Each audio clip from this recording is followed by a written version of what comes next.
TET రాసినటువంటి విద్యార్థులందరికీ అభినందనలు. ఎట్టకేలకు టెట్ ఎగ్జామ్ను నిన్ననే ముగించుకోవడం జరిగింది. సో ఎగ్జామ్ ముగిసిన వెంటనే ఒక 1 అవర్ లోపు నేను కీని కూడా మీ గ్రూప్లలో పోస్ట్ చేయడం జరిగింది. కానీ చాలామంది విద్యార్థులు ఆ కీలోని ఆన్సరే కాకుండా ఆ ఆన్సర్ ఎందుకు అవుతుంది, ఎలా అవుతుంది అనేటువంటి ఆలోచనలో ఉన్నారు. సో అది కాదు, ఇది కూడా కావచ్చు కదా అనే ఆలోచనలో ఉన్నారు. కాబట్టి మీ వద్ద ఉన్నటువంటి అలాంటి సందేహాలన్నింటినీ నివృత్తి చేయడం కోసం ఇప్పుడు నేను మీ ముందుకి రావడం జరిగింది. సో మరి ఒకసారి నిన్న జరిగినటువంటి టెట్ ఎగ్జామ్ పేపర్ 1 సైకాలజీ పార్ట్ని కనుక ఒకసారి విశ్లేషించినట్లయితే చాలామంది విద్యార్థులు సో పేపర్ కొంచెం క్లిష్టంగా ఉంది, కఠినంగా ఉంది అనే భావనలో ఉన్నప్పటికీ సో అర్థం చేసుకుని అవగాహన చేసుకుని కాన్సెప్ట్ ఓరియంటెడ్తో విషయాలను గ్రహించినటువంటి పిల్లలు పర్లేదు సార్ మేము బాగానే చేసాము, 22, 23, 24, 25, 26 వరకు మాకు మార్క్స్ రావడం జరుగుతుంది అని అనేక మంది విద్యార్థులు పేర్కొనడం అనేటువంటిది ఆనందంగా భావిస్తున్నాను.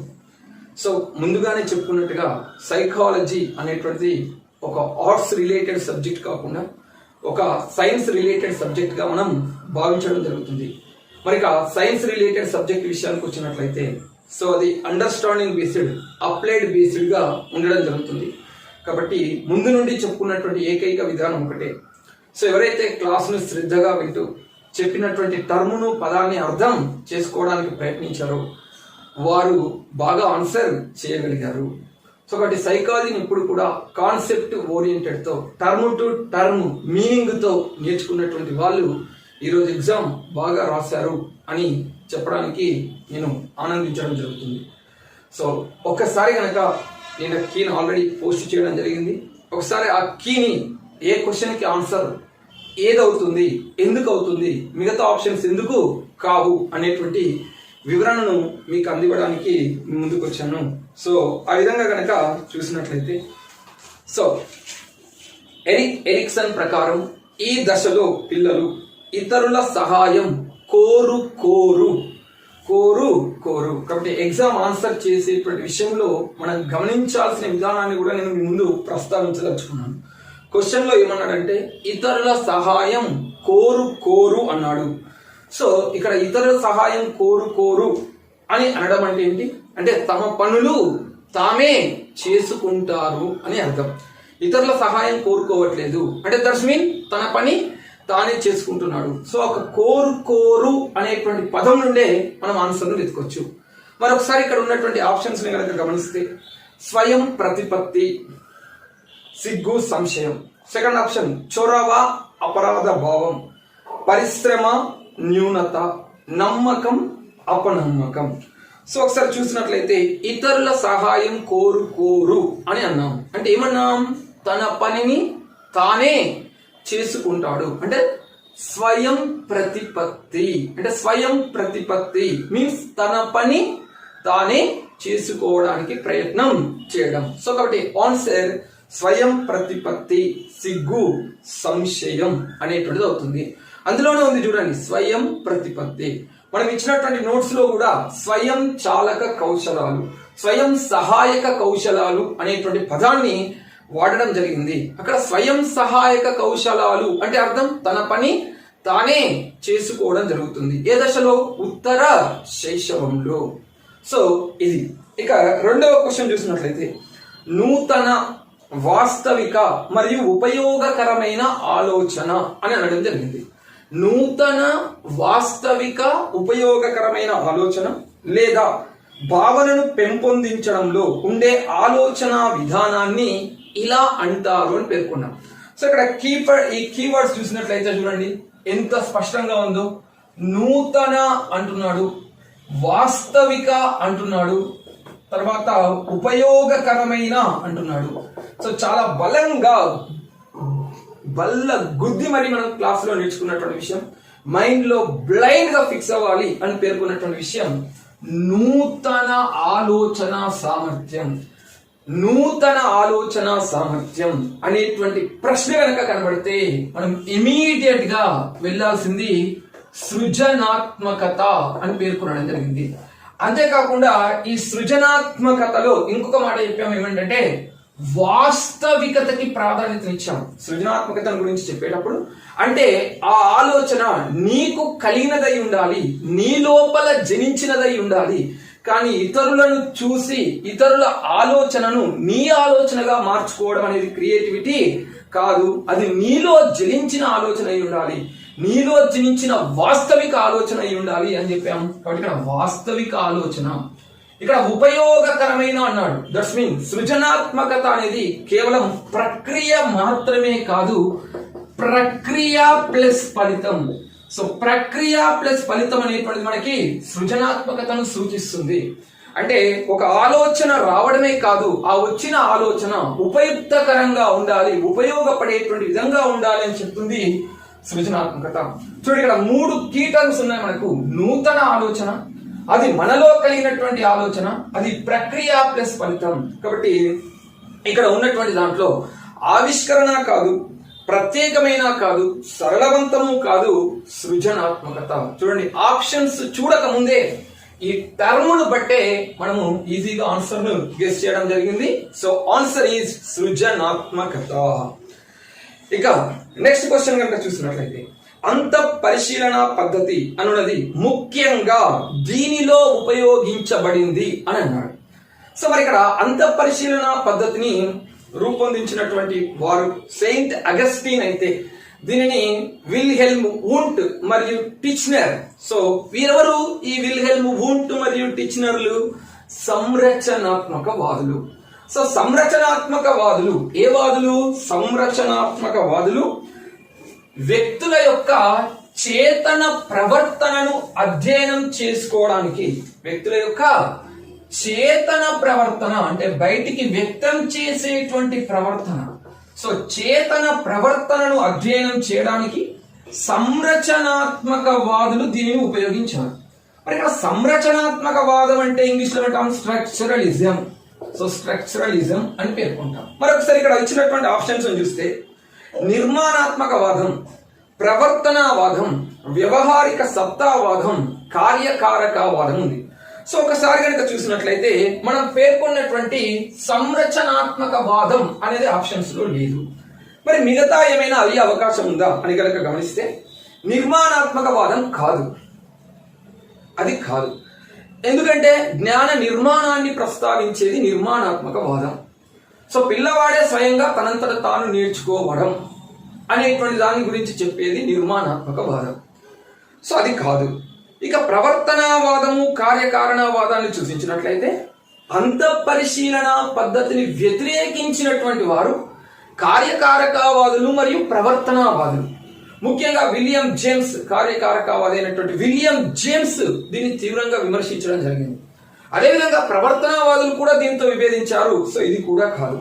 వ్యవహారిక సత్తావాదం కూడా కాదు. అంటే మనకి ఇచ్చినటువంటి ఆప్షన్స్ లో 4కి 4 ఆప్షన్స్ కావు. మరి ఏంటి సార్ అంటే ఒక్కసారి పైన ఇంగ్లీష్ ఆప్షన్స్ కనుక మనం పరిశీలించినట్లయితే మొదటి ఆప్షన్ మనకు స్ట్రక్చరలిజం అని కనబడుతుంది, బిహేవియరిజం కనబడుతుంది, ప్రాగ్మాటిజం కనబడుతుంది, ఫంక్షనలిజం కనబడుతుంది. అంటే ఇక్కడ ఏం జరిగింది సార్ పొరపాటు అంటే బిహేవియరిజం ప్రవర్తనావాదం, ఫంక్షనలిజం కార్యకారకవాదం, ఆ తర్వాత ప్రాగ్మాటిజం వ్యవహారిక సత్తావాదం. కానీ ఇక్కడ తెలుగు నుండి ఇంగ్లీష్ నుండి తెలుగు ట్రాన్స్లేషన్ వచ్చేసరికి ఆ సంరచనాత్మక వాదాన్ని నిర్మాణాత్మక వాదంగా సూచించడం జరిగింది. కాబట్టి as per English framing answer structuralism, కానీ తెలుగు ఫ్రేమింగ్ అక్కడ ఆన్సర్ లేదు. కాబట్టి మై ఎక్స్పెక్టేషన్ ఈజ్ ఒకవేళ దీనికి మనకు యాడ్ స్కోర్ అయ్యేటువంటి అవకాశం ఉంటుంది. ఎందుకంటే తెలుగు లోపల మనకు ఆప్షన్ లేదు కాబట్టి యాడ్ స్కోర్ అయ్యేటువంటి అవకాశం ఉంటుంది. ఒకవేళ గనక స్ట్రక్చరలిజం అనే ఇంగ్లీష్ టర్మ్ కన్సిడర్ చేసి ఆన్సర్ అది ఇచ్చినప్పటికీ కూడా మనం దీన్ని అపీల్ చేసుకోవడానికి కూడా అవకాశం ఉంటుంది. సో ఎందుకంటే మనం టెట్ రాసేటప్పుడు మీడియం ను మెన్షన్ చేశాం కాబట్టి.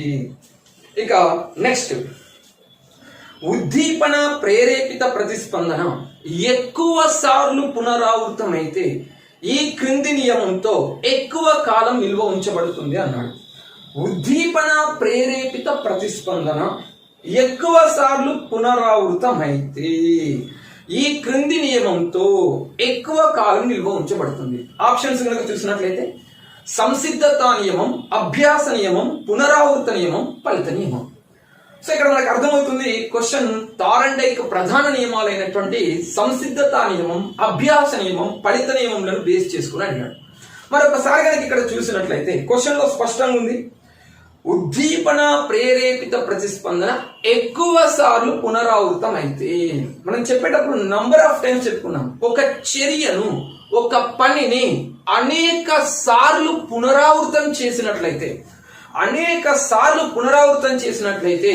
ఆ ఉద్దీపన ప్రతిస్పందనల మధ్య జరిగిన సంధానం అనేది బలపడి ఆ అభ్యసనం ఉపయుక్తమవుతుంది, అంతేకాక అది ఎక్కువ కాలం నిల్వ ఉంటుంది అని చెప్పేసుకున్నాం.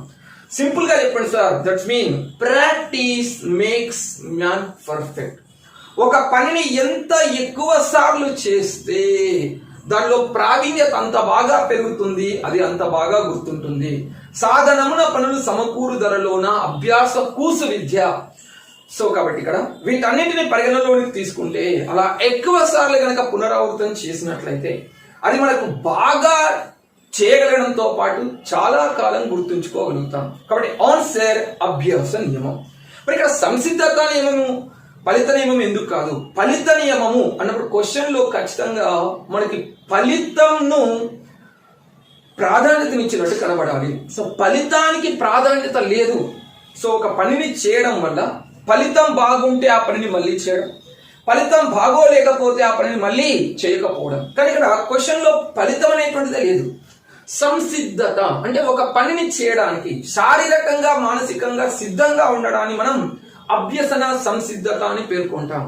కానీ ఇక్కడ ఒక పనిని చేయడానికి సిద్ధంగా ఉండడం అనేటువంటి అంశాన్ని కూడా క్వశ్చన్ లో ప్రస్తావించలేదు. మరి పునరావృత నియమం ఎందుకు కాకూడదు సార్? అనేక సార్లు పునరావృతం చేశాడు కదా అంటే ఇక్కడ పునరావృత నియమం అనేటువంటిది మనకి ఎక్కడా కూడా లేదు, దాని గురించి తెలిపిన వారు కూడా లేరు. సో మిమ్మల్ని కన్ఫ్యూజ్ చేయడం కోసం పునరావృత నియమం అని ఇచ్చుంటాడు, కానీ ఆన్సర్ అభ్యాస నియమం. ఇక నెక్స్ట్ వన్, ప్రతిస్పందనల క్రమాన్ని ఏర్పాటు చేయుటలో తుది ప్రతిస్పందనను అనుసరించి ఆశించిన ప్రతిఫలానికి దారి తీసే విధంగా తిరిగి తిరోగమనంగా పనిచేసే ప్రక్రియ. ఈ ప్రశ్నను చాలా మంది పొరపడడం జరిగింది. ఒకసారి కనుక చూసినట్లయితే ఆప్షన్స్ లో మనకి ఉద్దీపన నియంత్రణ, చైనింగ్, ఉద్దీపన సాధారణీకరణ, ఆకృతీకరణ అని ఇవ్వడం జరిగింది. ఒకసారి చూసినట్లయితే ప్రతిస్పందనల క్రమాన్ని ఏర్పాటు చేయుటలో తుది ప్రతిస్పందనను అనుసరించి ఆశించిన ప్రతిఫలానికి దారి తీసే విధంగా తిరిగి తిరోగమనంగా పనిచేసే ప్రక్రియ. యాక్చువల్గా మొదట దీనిని చూసినటువంటి ఎవరమైనా కూడా ఏమనుకుంటామంటే, స్కిన్నర్ ఆకృతీకరణ గురించి ప్రస్తావించేటప్పుడు అభ్యాసకుని వరుస సోపానాల శ్రేణి ద్వారా తుది ప్రతిస్పందనకు మార్గము చూపే ఆశించిన ప్రతిస్పందనల బోధనను ఆకృతీకరణ అని చెప్పాడు. సో దట్స్ మీన్ ఆకృతీకరణ అంటే ఏంటంటే, పిల్లవాడి నుండి మనం ఒక ప్రవర్తనని ఎక్స్పెక్ట్ చేస్తున్నాం. యాక్చువల్ గా యాజ్ పర్ స్కిన్నర్ ఆ ప్రవర్తన వ్యక్తమైతేనే మనం పిల్లవాడికి పునర్బలనాన్ని ఇవ్వాలి. కానీ కొన్ని మానవ ప్రవర్తనలు అనేటువంటివి సంక్లిష్టమైనవిగా ఉండి ఆశించిన ప్రవర్తన రాకపోవచ్చును లేదా రాబట్టలేకపోవచ్చును అంటాడు. సో అలాంటి సమయంలో ఏమంటాడంటే, ఈ ఆశించిన ప్రవర్తన రాకపోయినా సరే దాని వైపు దారి తీసే ప్రవర్తనలకు కూడా, దాని వైపు దారి తీసే ఈ ప్రవర్తనలకి కూడా పునర్బలనాన్ని ఇస్తూ ఆశించిన ప్రవర్తనను రాబట్టడాన్ని అతను ఆకృతీకరణ అని పేర్కొనడం జరిగింది. సో క్వశ్చన్ చూస్తే చివరి వరకు కూడా అలాగే అనిపిస్తుంది. కానీ ఇక్కడ ఎక్కడా కూడా ప్రతిస్పందనలను తనంతట తానుగా వ్యక్తం చేశాడు అనే పదం క్వశ్చన్ లో లేదు. ప్రతిస్పందనల క్రమాన్ని ఏర్పాటు చేయడం అన్నాడు. ప్రతిస్పందనల క్రమాన్ని ఏర్పాటు చేయడం అని పేర్కొనడం జరిగింది. సో మరి ఇక్కడ ప్రతిస్పందనల క్రమాన్ని ఏర్పాటు చేయడం అనేటువంటి పదానికి మనం ప్రియారిటీ ఇవ్వాలి. తుది ప్రతిస్పందనను అనుసరించి ఈ ప్రతిస్పందనల క్రమాలను మనం అంటే స్టెప్స్ ను ఏర్పాటు చేసి తుది ప్రతిస్పందనను చేరే విధంగా చేయడం, మరల దానిని తిరోగమన అనే పదం వాడాడు, అంటే తిరిగి వెనకకు చేయడం అనేటువంటి పదం వాడాడు.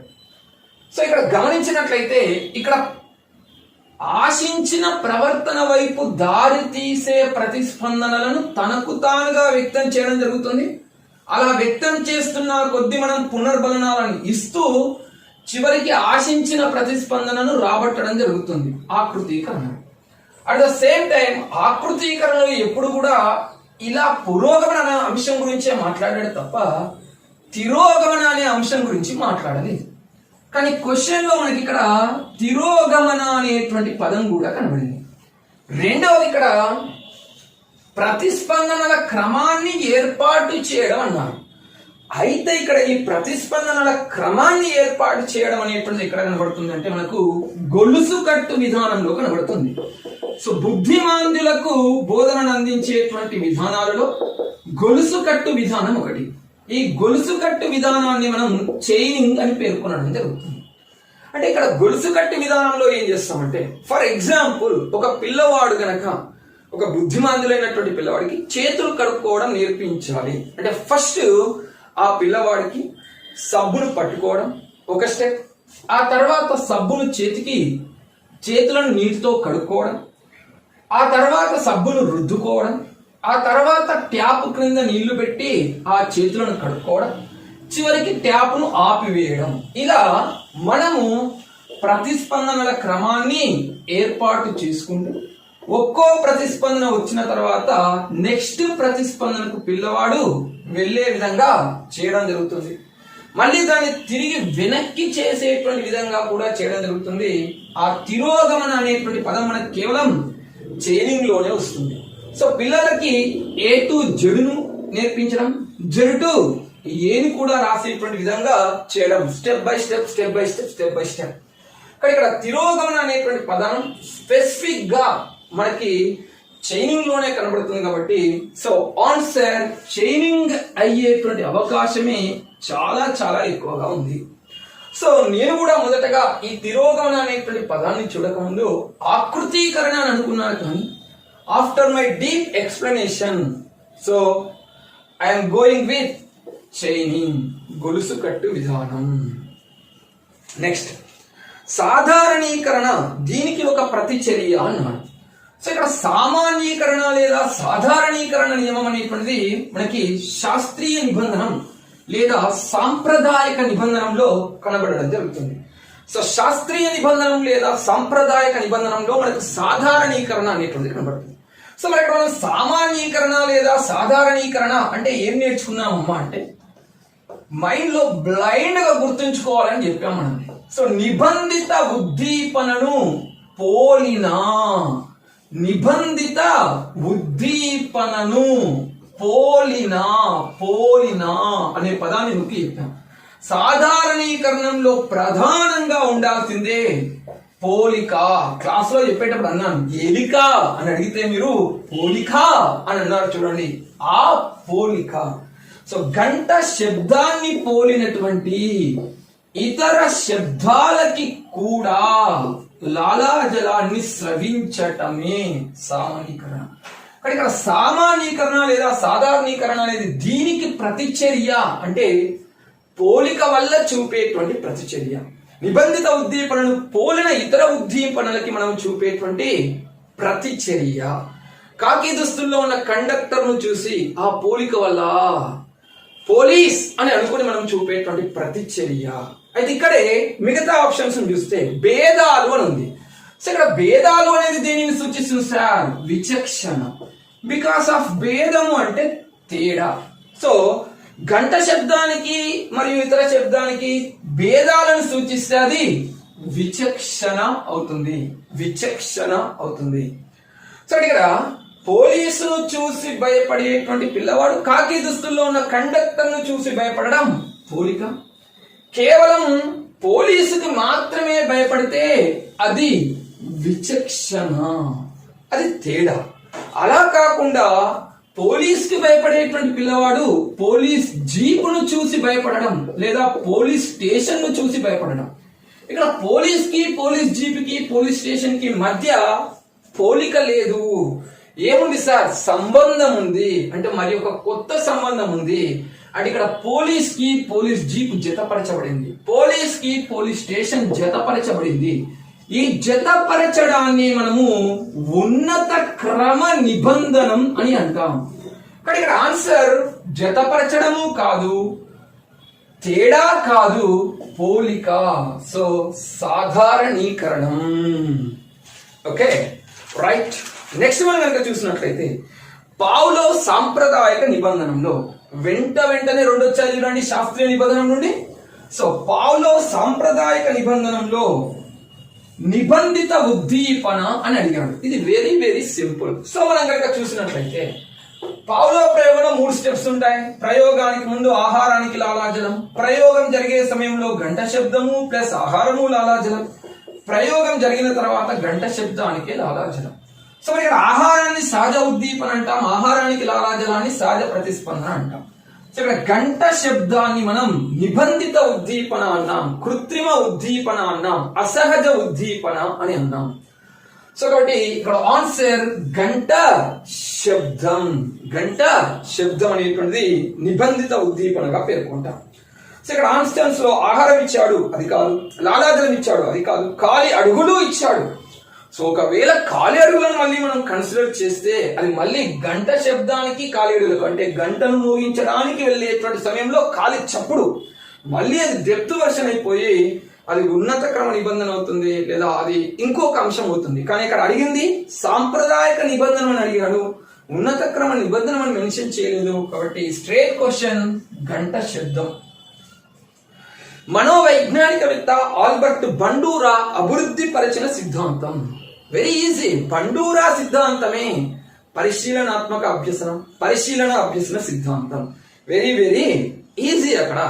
సో పరిశీలన అభ్యసన సిద్ధాంతానికి, పరిశీలన అభ్యసనానికి ఆద్యులు మిల్లర్ మరియు డోలార్డులు అంటాం. కానీ పరిశీలన అభ్యసన సిద్ధాంతాన్ని ప్రతిపాదించింది Albert Bandura. Direct bit, very very easy bit. Next Vygotsky ప్రతిపాదన ప్రకారం పిల్లల వికాసం అని అడిగాడు. ఇక్కడ ఆప్షన్స్ ఏమి ఇచ్చారంటే నియత విద్య యొక్క ఉత్పన్నం, సాంశీకరణ మరియు అనుగుణ్యతల ఉత్పన్నం, ఒక సంస్కృతిలోని జన్యుపర అంశాల కారణం అన్నాడు. సో వైగోట్స్కీ ఎక్కడ జన్యుపరమైనటువంటి అంశాల కారణం అనేటువంటి అంశాన్ని ప్రస్తావించండి. సాంశీకరణ అనుగుణ్యతల ఉత్పన్నం ఆధారంగా ఉండేది పియాజే అటువంటి థియరీ. అసలు వైగోట్స్కీ సిద్ధాంతం పేరే సాంఘిక సాంస్కృతిక అభ్యసన సిద్ధాంతం. చెప్పేటప్పుడు బల్ల గుద్ది మరీ చెప్పాం, మైండ్ లో బ్లైండ్ గా గుర్తుండాలని చెప్పాం. సరే ఏమని చెప్పాను మీరు? వైగోట్స్కీ అనగానే మీకు 3 అంశాలు మైండ్ లోకి వెళ్ళిపోవాలని చెప్పాను. ఒకటి సామాజిక పరిసరం, 2 సాంస్కృతిక పరిసరం, 3 భాష. సో సామాజిక సాంస్కృతిక పరిసరాలతో జరిగే చర్య ప్రతిచర్యల వల్లనే వ్యక్తిలో సంజ్ఞానాత్మక వికాసం అభివృద్ధి చెందుతుంది అని చెప్పింది వైగోట్స్కీ అని చెప్పాను. అలా కాకపోయినా ఉన్నత సంజ్ఞానాత్మక ప్రక్రియలకు మూలం సామాజిక పరిసరం, సాంస్కృతిక పరిసరం, భాష అని పేర్కొన్నటువంటి వ్యక్తి ఎవరు అన్నా కూడా వైగోట్స్కీ అని చెప్పాం. సామాజిక సాంస్కృతిక పరిసరాలకి సంజ్ఞానాత్మక వికాసానికి ముడిపెట్టాడు అంటే అక్కడ no more alternative, one and only answer Vygotsky అని నొక్కి నొక్కి చెప్పడం జరిగింది. అసలు అర్థవంతమైన సామాజిక సాంస్కృతిక అంశాలతో సంబంధం లేకుండా వ్యక్తిలోని సంజ్ఞానాత్మక వికాసాన్ని అర్థం చేసుకోలేము అని చెప్పడం జరిగింది వైగోట్స్కీ. వైగోట్స్కీ అనగానే 3 పదాలు మైండ్ లోకి వచ్చేసాను వెంటనే. సామాజిక పరిసరం, సాంస్కృతిక పరిసరం, భాష. సో ఈ 3 కూడా వైగోట్స్కీ ప్రాధాన్యత ఇచ్చినటువంటి అంశాలు. కాబట్టి ఇక్కడ ఆన్సర్ సామాజిక పరస్పర చర్యల యొక్క ఉత్పన్నం అనేది స్పష్టమైన సమాధానం అవుతుంది. నెక్స్ట్ నూతన నైపుణ్యాన్ని నేర్చుకోవడంలో గతంలో నేర్చుకున్న నైపుణ్యం చూపే ప్రభావం. Very very easy bit. ఇక్కడ కూడా క్రొత్త అంశాలను నేర్చుకోవడంలో పాత అంశాలు చూపేటువంటి ప్రభావం. సో గతంలో నేర్చుకున్నటువంటి అంశాలు ప్రస్తుతం నేర్చుకోబోయే అంశాలపైన చూపేటువంటి ప్రభావం. సో గత అంశాలు, నేర్చుకున్న అంశాలు, నేర్చుకోబోయే అంశాలపైన చూపేటువంటి ప్రభావం. నేర్చుకున్నవి నేర్చుకోబోయే అంశాలపైన చూపేటువంటి ప్రభావాన్ని మనం అభ్యసన బదలాయింపు అంటాం. ఒకవేళ ఆ గతంలోని అంశాలు ప్రస్తుత అంశాలకు తోడ్పడినట్లయితే అనుకూల అంటాం, ఆటంకం కలిగించినట్లయితే ప్రతికూల అంటాం, అసలు ఏ సంబంధం లేనట్లయితే శూన్య అంటాం. కానీ క్వశ్చన్లో గత అంశాలు ప్రస్తుత అంశానికి తోడ్పడితే అని అడగలేదు, ఆటంకం కలిగిస్తే అనలేదు, సంబంధం లేకపోతే అనలేదు. జస్ట్ గత అంశాలు, గతంలో నేర్చుకున్న అంశాలు ప్రస్తుతం నేర్చుకోబోయే అంశాల పైన చూపే ప్రభావం అని మాత్రమే అడిగాడు. అంటే బేసిక్ గా అభ్యసన బదలాయింపు కాన్సెప్ట్ పైన మాత్రమే క్వశ్చన్ అడిగాడు. అంతేకాని అది ప్రతికూల బదలాయింపు కానీ, శూన్య బదలాయింపు కానీ, ద్విపార్శ్వ బదలాయింపు కానీ అయ్యే అవకాశమే లేదు. ఆన్సర్ అభ్యసన బదలాయింపు. నెక్స్ట్, సమాధానం ఇవ్వని ప్రశ్నలను పరిష్కరించడానికి ప్రస్తుత జ్ఞానము లేదా నైపుణ్యాలను ఉపయోగించడం. చాలా స్పష్టంగా ఉంది ప్రశ్న, చూడండి. ప్రస్తుత జ్ఞానము నైపుణ్యాల ఆధారంగా, ప్రస్తుత జ్ఞానము నైపుణ్యాల ఆధారంగా సమాధానం ఇవ్వనటువంటి ప్రశ్నలను పరిష్కరించడం అంటున్నాడు. ఎంత స్పష్టంగా ఉంది.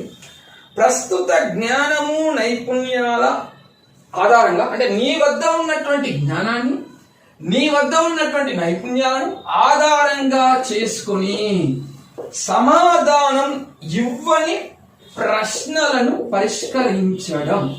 రైట్, ఒక ఉదాహరణ చూద్దాం. సో ఇక్కడ 2, ఆ తర్వాత 3, ఆ తర్వాత 5, ఆ తర్వాత 8 ఇచ్చి డ్యాష్ అన్నాడు. సో ఇక్కడ ఇది ఒక సమాధానం ఇవ్వని ప్రశ్న. ఇప్పుడు ఏం చేయాలా? నీ వద్ద ఉన్నటువంటి జ్ఞానాన్ని ఆధారంగా చేసుకుని నీవు ఈ సమస్యని పరిష్కరించాలి. చూడండి, 2 + 3 5, 3 + 5 8, 8 + 5 13. ఇలా నీ వద్ద ఉన్నటువంటి జ్ఞానాన్ని ఆధారంగా చేసుకొని ఈ సమాధానము లేని ప్రశ్నను పరిష్కరించడమే. చూడండి, చెప్పే ఫ్లోలోనే వస్తుంది. నీ వద్ద ఉన్న జ్ఞానాన్ని, నైపుణ్యాన్ని ఉపయోగించి సమాధానం ఇవ్వని ప్రశ్నలను పరిష్కరించడమే అంటున్నాను. అక్కడే వచ్చేసింది. అంటే ఈ ప్రాబ్లం నువ్వు సాల్వ్ చేసావు. దట్స్ మీన్ సమస్య సాధన. మనకి ఓల్డ్ బియర్ బుక్ లో కనబడుతుంది సమస్య పరిష్కార అభ్యసనం అని, ప్రాబ్లమ్ సాల్వింగ్ లెర్నింగ్. ఈ ఎగ్జాంపుల్ కూడా నేను అక్కడ నుండే తీసుకోవడం జరిగింది. ఇప్పుడు ఆ టెక్స్ట్ బుక్ లో ఉన్న యాజ్ ఎగ్జాంపుల్ అక్కడ ఉన్నటువంటిది ప్రాబ్లమ్ సాల్వింగ్ లెర్నింగ్. సో ఇక్కడ answer problem solving. Sir metacognition ఎందుకు కాదు? యాస్ మెటాకాగ్నిషన్ మీన్స్ మన సంజ్ఞానాత్మక ఆలోచనలను గురించి మనము ఆలోచించడము అనేటువంటిది మెటాకాగ్నిషన్. మెటాకాగ్నిషన్ మీన్స్ నీ ఆలోచనలు సరి అయినవా కావా అని నీవు ఆలోచించడం. కానీ ఇక్కడ ఆ పదమే లేదు. నీ ఆలోచనల గురించి నీవు ఆలోచిస్తున్నావు అనేటువంటి పదమే లేదు ఇక్కడ. తెలుసుకోవడం గురించి తెలుసుకోవడం, నీ ఆలోచనలు ఎంతవరకు అనువైనవో అది ఆలోచించడం మెటాకాగ్నిషన్. దట్స్ మీన్ ఇప్పుడు ఈ సమస్యను ఇది సమస్య పరిష్కారం. ఇప్పుడు ఈ సమస్య పరిష్కారం, నేను చేసిన సమస్య పరిష్కారం ఎంతవరకు సరి అయినది? 2 + 3 = 5, 5 + 3 = 8, 8 + 5 = 13 అనేది ఎంతవరకు సరి అయినది అని మళ్ళీ నువ్వు ఆలోచించుకుంటే అది మెటాకాగ్నిషన్. కానీ ఇక్కడ అలాంటి పదం లేదు. నీ వద్ద ఉన్న నాలెడ్జ్ ని ఉపయోగించుకొని ఇక్కడ తెలియనటువంటి ప్రశ్నకి సమాధానాన్ని చేసావు. దట్స్ మీన్ మీరు ఎగ్జామ్ లో రాస్తున్నారు. ఈ రోజు టెట్ ఎగ్జామ్ రాసావు. ఎగ్జామ్ లో ఉన్నటువంటి క్వశ్చన్స్ అన్ని నీకు తెలియనటువంటి అంశాలు. ఆల్రెడీ నువ్వు నేర్చుకున్నటువంటి జ్ఞానం ఆధారంగా అందులో ఉన్నటువంటి ప్రశ్నలకు ఆన్సర్ చేస్తున్నావు. Problem solving. స్వీయ నియంత్రణ ఎందుకు కాదు? ఇక్కడ మనల్ని మనం ఏం నియంత్రించుకోవట్లేదే. నీ జ్ఞానం ఆధారంగా, నీ నైపుణ్యాల ఆధారంగా సమాధానం ఇవ్వని ప్రశ్నలకు సమాధానం చేస్తున్నావు. కానీ ఇక్కడ నియంత్రించుకోవడం అనే దానికి సంబంధమే లేదు. సో ఒకటి ఆన్సర్ ప్రాబ్లం సాల్వింగ్. నెక్స్ట్ వచ్చేసి నిగమన హేతువాదం అనేది ఈ ఆలోచనను సూచిస్తుంది అన్నాను. సో దట్స్ మీన్ నిగమన హేతువాదం అంటే నిగమనాత్మక ఆలోచన. సో ఆగమనము నిగమనము అనే రెండు పదాలు ఉంటాయి. ఆగమనము అంటే ఏంటంటే మనకు తెలుసు, ఉదాహరణల నుండి సూత్రాన్ని రాబట్టడం. ఆగమనం అంటే ఉదాహరణల నుండి సూత్రాన్ని రాబడితే ఆగమనం.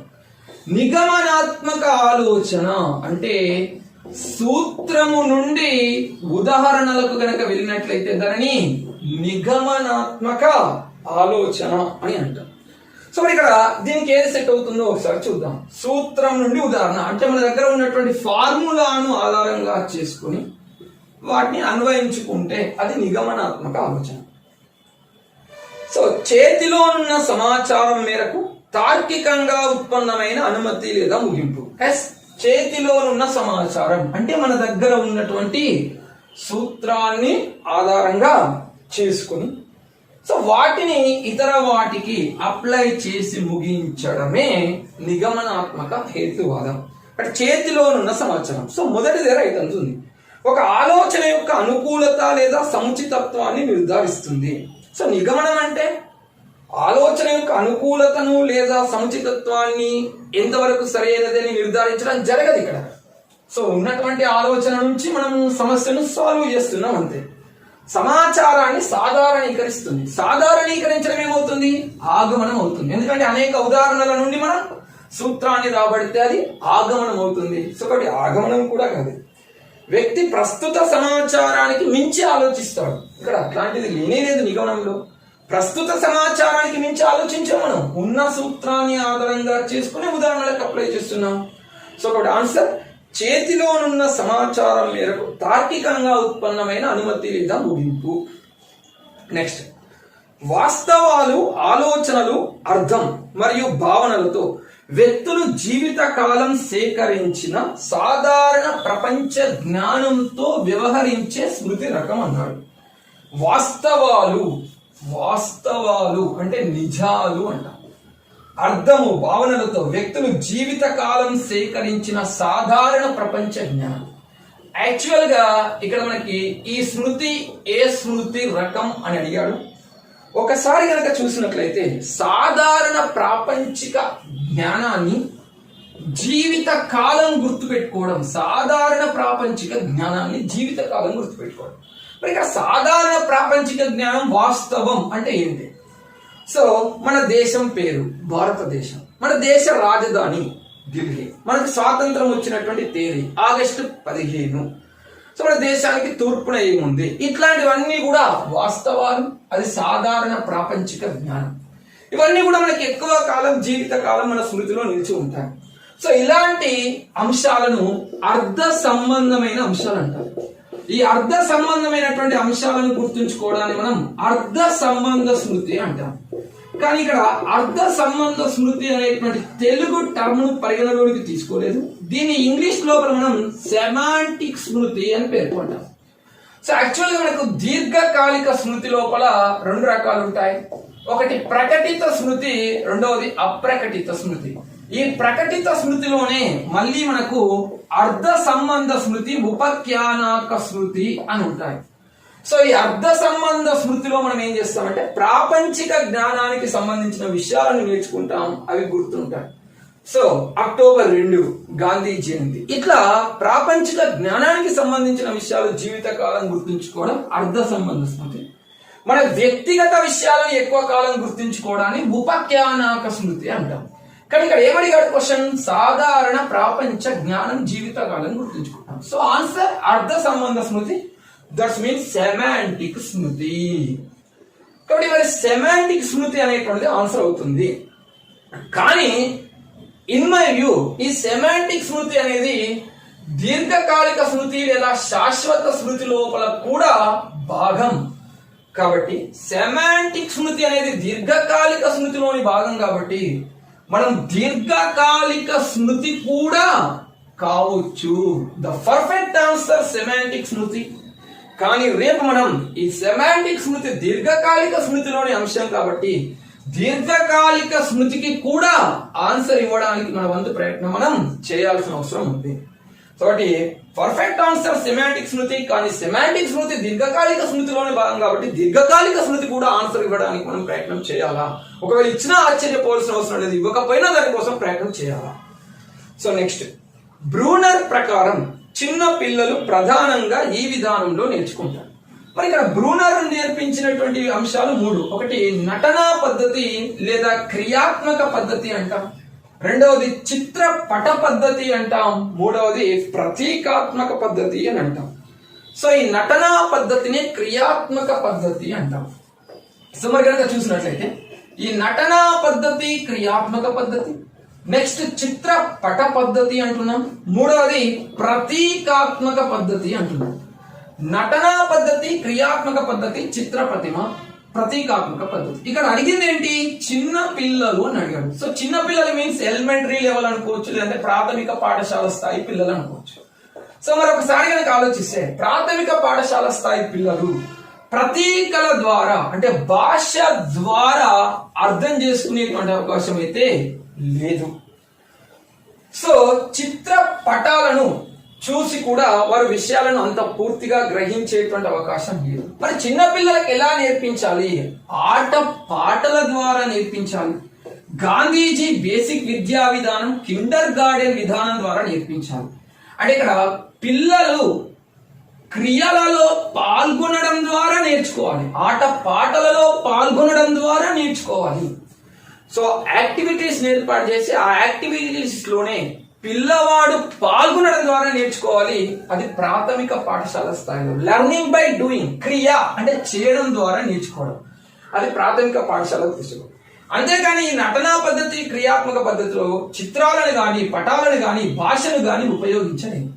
ఈ చిత్రపట పద్ధతి వరకు ఉపయోగపడుతుంది సార్, ప్రాథమికోన్నత స్థాయి వారికి చిత్రపట పద్ధతి ఉపయోగపడుతుంది.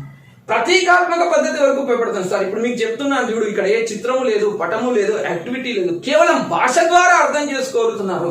సో అలా ఉన్నత పాఠశాల స్థాయి విద్యార్థులకు ఉపయోగపడేది ప్రతీకాత్మక పద్ధతిగా చెప్పుకుంటాం. సో ఇది ప్రతీకాత్మక పద్ధతి.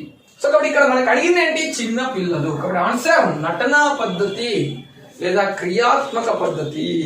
ఓకే, నెక్స్ట్ చూసినట్లయితే అభ్యాసకుని కేంద్రీకృత బోధన అని అడిగాడు.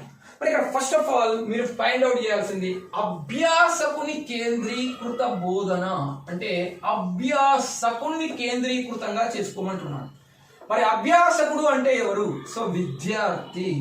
సో విద్యార్థి కేంద్రీకృత బోధన ఆధారంగా లేదా శిశు కేంద్రీకృత బోధన ఆధారంగా మనకి క్వశ్చన్స్ అందించడం జరిగింది. మరి దాని ప్రకారం చూసినట్లయితే అభ్యాసకులు నిదానంగా అభ్యసిస్తారు మరియు ఉపాధ్యాయుడు సిలబస్ పూర్తికి ఒత్తిడి చేస్తారు. ఉపాధ్యాయుడు ఒత్తిడి చేశాడు అంటే అక్కడ అభ్యాసకుడికి ప్రాధాన్యత ఇవ్వలేదు. సో ఒకటి ఇది ఆన్సర్ అయ్యే ఛాన్సే లేదు. అభ్యాసకులు మితంగా తెలిసిన వారై ఉంటారు, వారికి బోధనలో వాస్తవాలను అందించడం జరుగుతుంది. అంటే ఇక్కడ మనం పిల్లవాడిని పరిగణలో మీకు కొంచెమే తెలుసు, ఉపాధ్యాయుడు మాత్రమే అందిస్తున్నాడు. ఉపాధ్యాయుడు అందిస్తున్నాడు అంటే అక్కడ ఉపాధ్యాయునికి ప్రియారిటీ ఉంది తప్ప విద్యార్థికి ప్రియారిటీ లేదు. సో కాబట్టి అది కూడా కాదు, అక్కడ విద్యార్థిని కన్సిడర్ చేయట్లేదు. విద్యార్థి కేంద్రీకృత విద్యలో పిల్లవాడే నేర్చుకునేటువంటి విధంగా ఉండాలి, అది అభ్యాస కేంద్రీకృత బోధన. అభ్యాసకులను నిష్క్రియ గ్రహీతలుగా పరిగణించబడతారు. ఇక్కడే పోయింది. నిష్క్రియ గ్రహీతలు అంటే వాళ్ళు ఏదో యాదృచ్ఛికంగా విషయాన్ని నేర్చుకుంటారు తప్ప ఆలోచించే ఛాన్స్ లేదు పిల్లలకు అంటున్నారు. కానీ అది తప్పు. పిల్లలు కూడా ఆలోచించగలుగుతారు, పిల్లలు కూడా ప్రశ్నించగలుగుతారు, పిల్లలు కూడా పరిశీలించగలుగుతారు, పిల్లలు కూడా సమస్యలను పరిష్కరించగలుగుతారు. ఉపాధ్యాయుడు పిల్లల్ని ఆ దృష్టిలో ట్రీట్ చేయాలి తప్ప పిల్లవాడికి ఏమీ తెలియదు అని ట్రీట్ చేయకూడదు. సో ఇది కూడా ఆన్సర్ కాదు. సో మరి ఏంటి సార్? అభ్యాసకులకు జ్ఞాన నిర్మాణం కోసం అవకాశం ఇవ్వబడుతుంది. ఎంతో స్పష్టంగా ఉంది చూడండి. అభ్యాసకునికే జ్ఞాన నిర్మాణం కోసం అవకాశం ఇవ్వబడుతుంది. అంటే పిల్లవాడే జ్ఞానాన్ని నిర్మించుకోవడానికి అవకాశం ఇవ్వబడుతుంది. ఇది ఏ బుక్ లో ఉండాల్సిన అవసరం లేదు, ఇది ఎవరు చెప్పాల్సిన అవసరం లేదు. ఇది ఒక జస్ట్ మన టీచింగ్ యాప్టివ్ లాంటి ప్రశ్న కూడా అనుకోవచ్చు. సో జ్ఞాన నిర్మాణం కోసం, అభ్యాసకునికి జ్ఞాన నిర్మాణం కోసం అంటున్నాడు. అంటే పిల్లవాడే తనంతట తాను జ్ఞానం నిర్మించుకోవడం కోసం అవకాశం ఇవ్వబడుతుంది. ఉపాధ్యాయుడు జస్ట్ ఒక గైడ్ గా ఉంటాడు. అంటే ఇక్కడ ఎవరిని ప్రధానంగా తీసుకుంటున్నాడు? ఉపాధ్యాయుడు తనంతట తాను బోధించట్లేదు, పిల్లవాడికే నేర్చుకునే అవకాశం కల్పిస్తున్నాడు, అంటే అభ్యాసకునికే నేర్చుకునే అవకాశం కల్పిస్తున్నాడు. సో కాబట్టి ఇది అభ్యాసకుని కేంద్రీకృత బోధన ఆధారంగా అనే అంశానికి అభ్యాసకులకు జ్ఞాన నిర్మాణం కోసం అవకాశం ఇవ్వబడుతుంది మరియు అభ్యసన ప్రక్రియలో ఉపాధ్యాయుడు మార్గదర్శకుడిగా వ్యవహరిస్తాడు అనేది సమాధానం అవుతుంది. Okay, clear. ఇక నెక్స్ట్, సహకార అభ్యసనంలో పాఠాలు నేర్చుకునే లక్షణాలలో క్రింది లక్షణం ఉండదు అంటున్నాడు. ఇలాంటి జాగ్రత్తగా గమనించాలి. ఉంటుంది అనట్లా, ఉండదు అంటున్నాడు. అంటే ఎందులో? సహకార అభ్యసనంలో అంటున్నాడు. సో మరి ఇక్కడ సహకార అభ్యసనంలో చూసినట్లయితే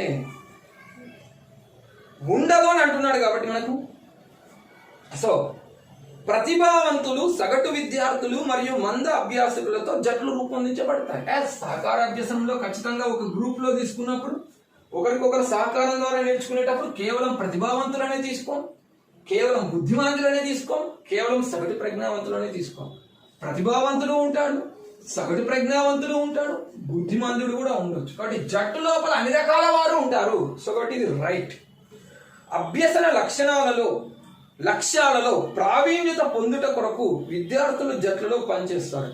ఎగ్జాక్ట్లీ ఈ జట్టు రూపొందించిందే సహకార అభ్యసనం. వాళ్ళంతటా వాళ్ళు చర్చల్లో పాల్గొని వాళ్ళంతటా వారు ఒకరితో ఒకరు చర్చించుకుంటూ, మాట్లాడుకుంటూ, ఆలోచనలను పంచుకుంటూ మనం ఇచ్చినటువంటి అంశాన్ని, మనం ఇచ్చినటువంటి లక్ష్యాన్ని, మనం ఇచ్చినటువంటి సమస్యను పూర్తి చేయడం. సో దట్స్ వై మనం ఇచ్చిన లక్ష్యాన్ని, సమస్యను పూర్తి చేయడంలో ప్రావీణ్యత పొందట కొరకు వీళ్ళంతా జట్టులో పనిచేస్తున్నారు. సో అది రైట్ ఆన్సర్. నెక్స్ట్, వీలైనప్పుడల్లా జాతి, సంస్కృతి మరియు లింగ భేదములతో కలిపి జట్లు రూపొందించబడతాయి.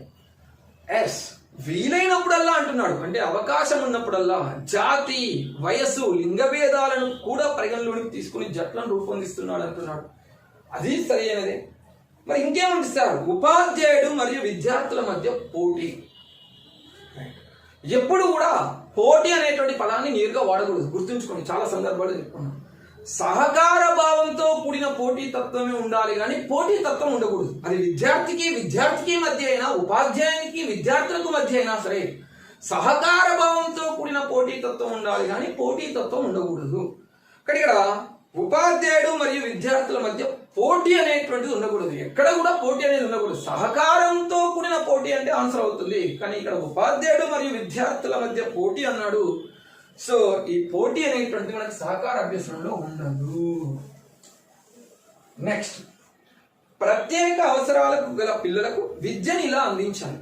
సో ప్రత్యేక అవసరాలు గల పిల్లలకు విద్యను ఇలా అందించాలి అంటే సాధారణ విద్యార్థులకు భిన్నంగా ఉండేటువంటి పిల్లలను ప్రత్యేక అవసరాలు కలిగినటువంటి పిల్లలు అంటే మనకు తెలిసినటువంటి విషయం. మరి ఇక్కడ వీళ్ళకు ప్రత్యేకమైన పిల్లల కోసం రూపొందించిన పద్ధతులతో ప్రత్యేకమైన పాఠశాలల్లో బోధించాలన్నాడు. అంటే వారి కోసం రూపొందించినటువంటి పద్ధతుల్లో ప్రత్యేక పాఠశాలల్లో అన్నాడు. సెకండ్ ఆప్షన్, ప్రత్యేకమైన పాఠశాలల్లో మాత్రమే బోధించాలన్నాడు. మూడవది, ప్రత్యేకమైన ఉపాధ్యాయులతో ప్రత్యేకమైన పాఠశాలల్లోనే అన్నాడు. యాక్చువల్గా 3 ఆప్షన్స్ లో ఒకటే పదం ఉంది, గమనించాడు. ప్రత్యేక పాఠశాలలు, ప్రత్యేక పాఠశాలలు, ప్రత్యేక పాఠశాలలు. మొదటిది ప్రత్యేకమైన పిల్లల కోసం రూపొందించిన పద్ధతులతో ప్రత్యేక పాఠశాల. రెండవది ప్రత్యేక పాఠశాల, ప్రత్యేక ఉపాధ్యాయులతో ప్రత్యేక పాఠశాల. ఎప్పుడూ కూడా ప్రత్యేక అవసరాలు కలిగిన పిల్లల్ని మనం చిన్న చూపు చూడకూడదు. సామాజికంగా కావచ్చు, ఆ తర్వాత శారీరకంగా కావచ్చు, మానసికంగా కావచ్చు, వారిలో ఉన్నటువంటి సామర్థ్యాలను వెలికి తీయడానికి మనం ప్రయత్నించాలి. వారిని ఎప్పుడు కూడా మనం నిరుత్సాహపరచకూడదు. ప్రత్యేక అవసరాలు కలిగినటువంటి పిల్లలని కూడా సాధారణ పిల్లవాడిలాగానే మనం ట్రీట్ చేస్తూ వాడికి ఉన్నటువంటి ప్రత్యేక అవసరాలను మనం తీర్చాలి.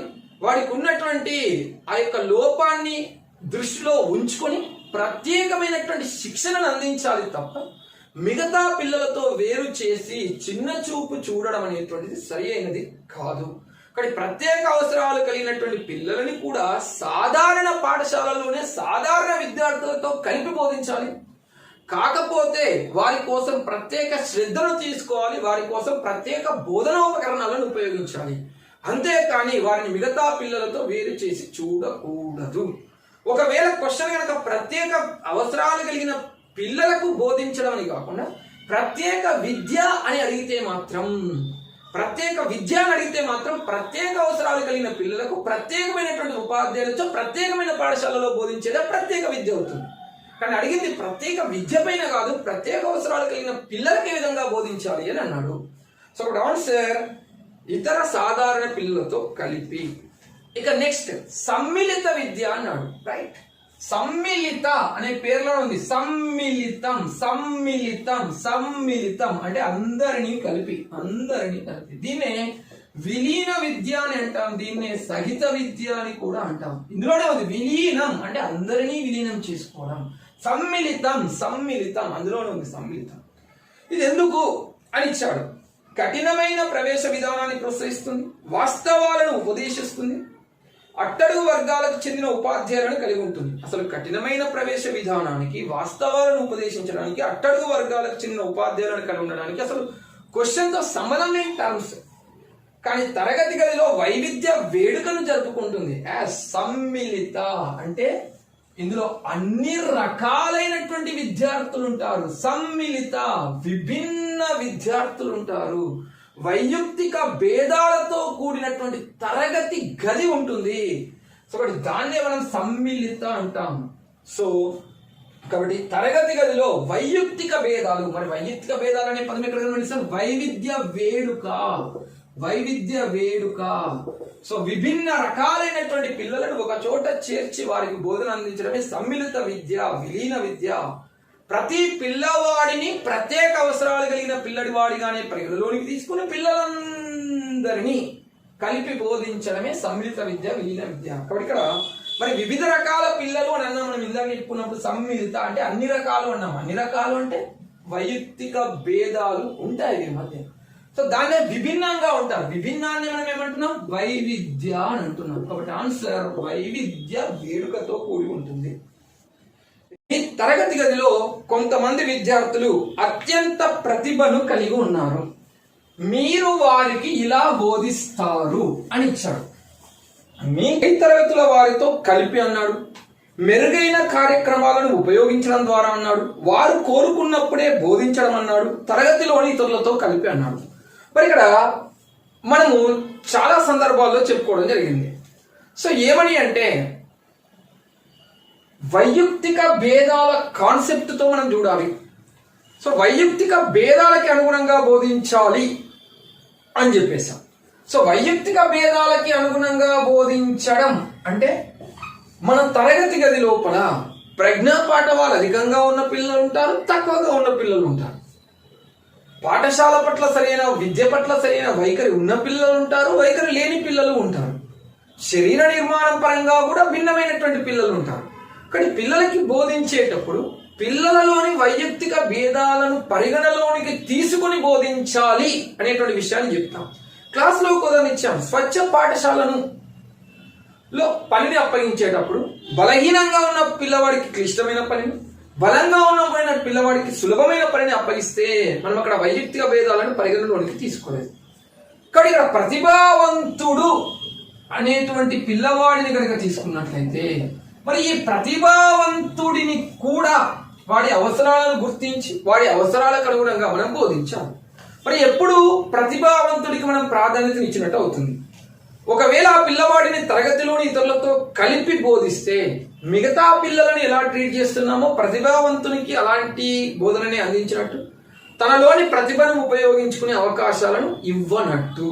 కానీ తరగతిలోని ఇతరులతో కలిపి కాదు, వారు కోరుకున్నప్పుడే బోధించడం.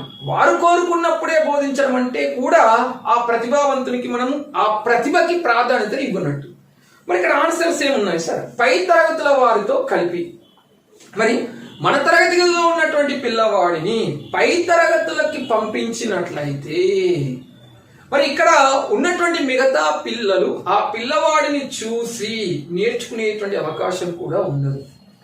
సో ఒకవేళ త్వరణము అనేటువంటి కాన్సెప్ట్ తో ఆన్సర్ కావచ్చు. ఎందుకంటే ప్రత్యేక అవసరాలు పిల్లల విద్యలో ప్రతిభావంతులకు ఉపయోగించేటువంటి విధానాల్లో త్వరణము యాక్సలరేషన్ ఉంటుంది.